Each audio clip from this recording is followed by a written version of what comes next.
Ok, pues entonces esto espero que les vaya a gustar un poquito. Vamos a hablar el día de hoy del Britpop.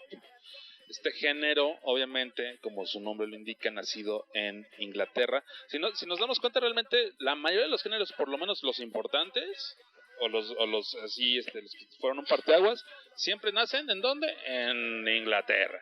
Sí, sí. Entonces, pues bueno, ahí estaría muy interesante tomarlo como tema también, pero bueno, el día de hoy es el Britpop, un género que la verdad fue muy importante en los 90s, es un género que nació a mitad precisamente de esa década y que tiene reminiscencias de grupos como The Beatles, como The Kings, y que fue muy popular en los 94-96. Hay gente que dice y que critica el género por falta de originalidad, sin embargo creo que tuvo su boom, ¿no? ¿Qué opinas de eso? De hecho, yo una vez leí un artículo que realmente fue un género que no existió, o sea, fue más como el hype que se le dio, Es correcto.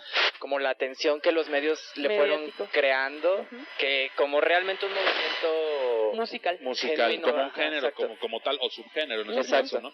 Exactamente, de hecho, en la misma historia del género hay muchas disyuntivas, porque hay gente que dice que nace desde los Smiths, por ejemplo, hay gente que dice que los Smiths influencian al género, pero no lo propician, no sé si me estoy explicando, y entonces pues hay como muchas versiones, pero bueno, el movimiento nace como una reacción frente a otros estilos de moda de finales de la década de los 80 y principios de los 90, como el acid house, que tenían ahí un movimiento importante, como el groove en la música pop británica por lo menos, y un ejemplo clásico de esto fueron los Happy Mondays, que son un poquito previos a todo este movimiento, que bueno, después ahí igual en los cortos vamos a mencionar una anécdota de los Happy Mondays que es buenísima, que yo creo que ya varios de aquí ya se la saben, pero es una joya. El nacimiento de estas revoluciones, la música de guitarras clásicas tropezaba y el movimiento shoegazing en los últimos años de los 80 respondió mediante la realización de canciones largas,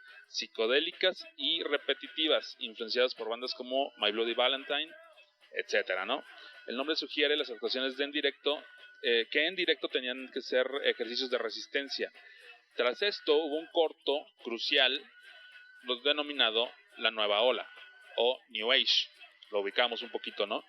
Posterior a esto es donde viene el Britpop del que estamos hablando, con bandas representativas, que seguramente se acordarán de ellas, como Pulp, como Suede, como The Verb, como Blur, incluso Radiohead de repente ahí estaba catalogado, aunque realmente Radiohead está más allá del bien y del mal, o sea, Radiohead es otra cosa, es un tema por sí mismo. Oasis incluso también de repente era catalogado dentro del movimiento, y todas esas bandas están totalmente metidas en 90, 2000. Creo que hasta Coldplay no le toca. Le alcanza el picar, ¿no? Porque creo que si no me equivoco su primer disco fue del 2001. Entonces traía por lo menos el sonido característico.